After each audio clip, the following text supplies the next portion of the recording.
This story can be explained by people who know about ghosts. I've lived long enough in India to know it's best just to tell things the way they happened. Dumoise worked as our doctor at Meridki in the Punjab, in the northwest of India. He was a round, sleepy little man, and he married a young woman as round and sleepy-looking as himself. After their wedding, they forgot about the rest of the world and were very happy. Life in Meridki went on quite well without them. But Dumoise was wrong to shut himself away from the world, as he discovered when there was an epidemic of typhoid in Meridki, and his wife became ill with the disease. 5 days were lost before he realized she had more than just a fever. 3 more days passed before he visited Mrs. Shute, the engineer's wife, and spoke to her in a nervous way about his trouble. She almost hit him round the ears.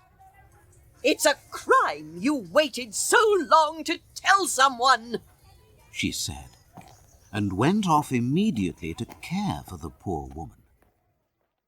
7 people in Meridki caught typhoid that winter, and for 56 days we fought the disease and brought them back to the world of the living.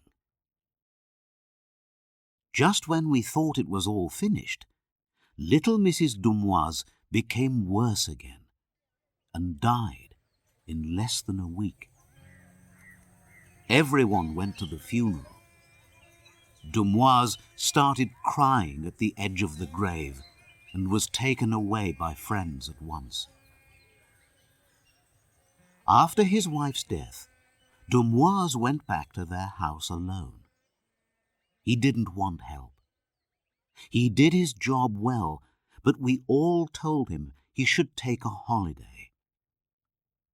Dumoise was grateful for the idea and went to the hills in northeast India on a walking tour. He took a gun and a big camera with him, hoping to take lots of photographs and forget his grief. A useless Indian servant went with him to help with his luggage.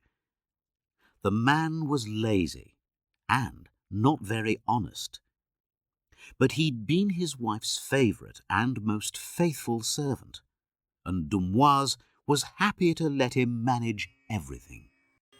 On his way back from the hills, Dumoise went to a place called Bagi. The house where walkers can stay there is open to the winds and a bitterly cold place. He stopped at 7 o'clock in the evening, and his servant went down the hillside into the village to find carriers for the next day. The sun had gone down, and it was windy. Dumoise stood in front of the house, waiting for the man to come back. He returned almost immediately, and so quickly that Dumoise thought he'd probably met some wild animal on the way. He was running as hard as he could up the side of the hill. When he reached Dumoise, he fell down at his feet. Blood came from his nose, and his face was grey with fear. Then he said, "I've seen the Mem Sahib." "Where?"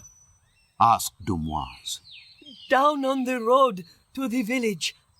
She was in a blue dress, and she looked at me from under her hat and said, 'Ramdas, say hello to my husband and tell him I'll meet him next month at Nudea.'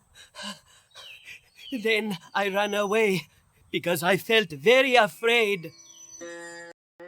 I don't know what Dumoise did.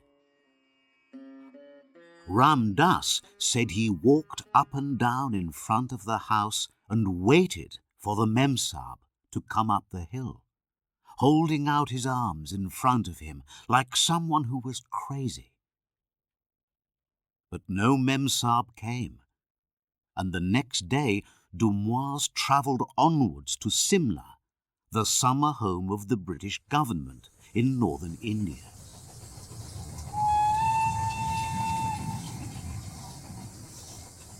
He asked Ram Das endless questions about what had happened to him in Bargi along the way.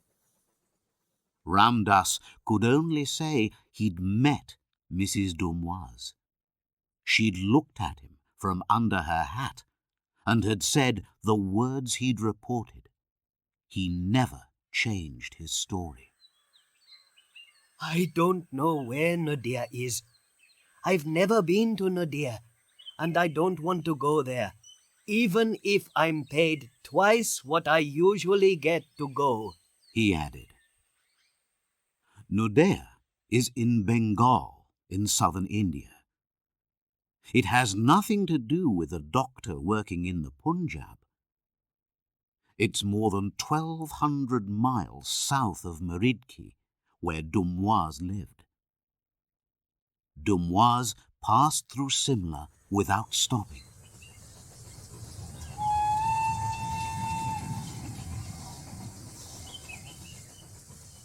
And then went on to Meridki. There he met the doctor who'd taken his place at the hospital while he was away. This man was an old friend of his, and they talked for a day about work. In the evening, Dumoise told the man what had happened at Bargi.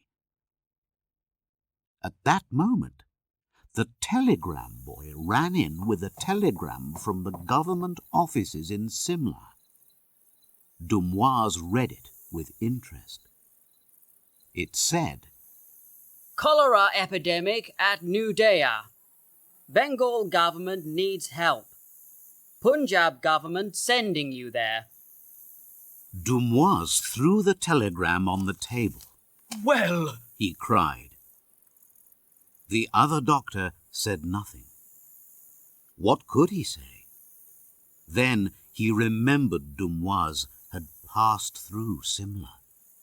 Did you hear about this already and take the job in order to make an end of your... He began, but Dumoise stopped him. not at all. It's the first I've heard of it. But if death comes for me, I won't be sorry. In the half-light, the other man helped to put Dumoise's things back in his bags. Ram Das came in with a light.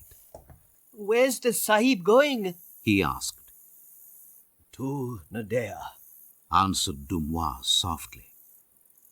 At that, Ram Das fell to the floor, pulling at Dumoise's legs and asking him not to go. He cried and moaned until he was told to leave the room. Then he put all his things together and came to ask for a reference. I'm not going to Nadia to see the Sahib die, and perhaps die myself, he said. So Dumoise paid him, gave him a reference, and went to Nadia alone. 11 days later, he joined his Memsahib, and the Bengal government had to find a new doctor to fight the epidemic in Nadia.